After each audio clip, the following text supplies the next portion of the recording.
मलकापूर तालुक्यातील विवरा गावात 16 सप्टेंबर रोजी ढगफुटीमुळे भीषण अतिवृष्टी झाली होती। या पावसाने शेतीतील उभी पिके वाहून गेली, शेतजमिनी खरडून निघाल्या, तर अनेक घरांमध्ये पाणी शिरून अन्नधान्य व जीवनावश्यक वस्तूचे मोठे नुकसान झाले।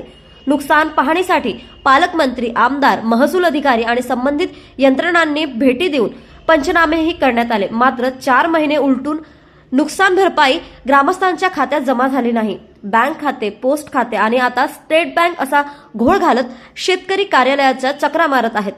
प्रशासनातील काही अधिकाऱ्यांच्या अरेरावी वागणुकीमुळे संताप वाढत आहे। या पार्श्वभूमीवर शिवसेनाने उपविभागीय अधिकारी संतोष शिंदे यांना निवेदन देत 3 दिवसात नुकसान भरपाई जमा करण्याची मागणी केली आहे। अन्यथा 19 डिसेंबर रोजी तहसील कार्यालयात पाल ठोकून झिंगा बोंबील भुजो आंदोलन करण्याचा इशारा देण्यात आलेला आहे।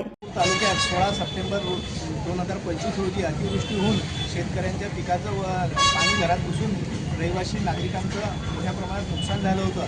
ती नुकसान पाहणी करण्यासाठी पालकमंत्री, खासदार, आमदार सर्व लोक आले, मात्र अद्यापही 4 महिने झाले पैसे मिळाले नाही। पाणीपुरा निधी मिळाला नसल्याने ग्रामस्थ इथे येऊन तहसील कार्यालयात चक्रा मारतात। कधी सांगतात पोस्ट ऑफिसमध्ये खातं उघडा, कधी सांगतात स्टेट बँकेत पैसे गेले, स्टेट बँकेतून येतील।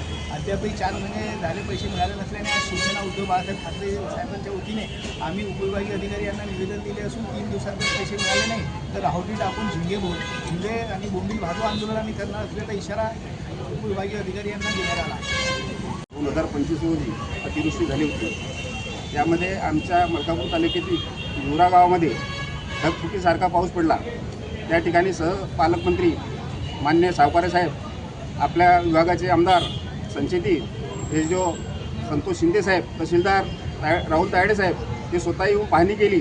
प्रत्येक घरामध्ये जाऊन त्यांनी पाहणी केली आणि ज्या ज्या घरामध्ये गेले पाणी त्यातील फक्त गरीब लोकांना सोडून देण्यात आलं।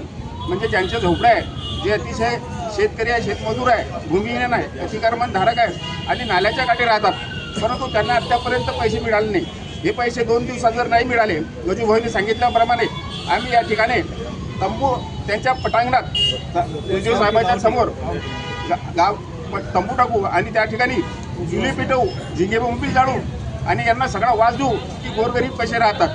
त्या ठिकाणी येऊन स्वतः पाहणी केल्यानंतर सुद्धा पैसे मिळत नाही। ह्या गोष्टीवर जर या 2 दिवसात निर्णय झाला नाही तर यापेक्षा उग्र आंदोलन करण्यात येईल।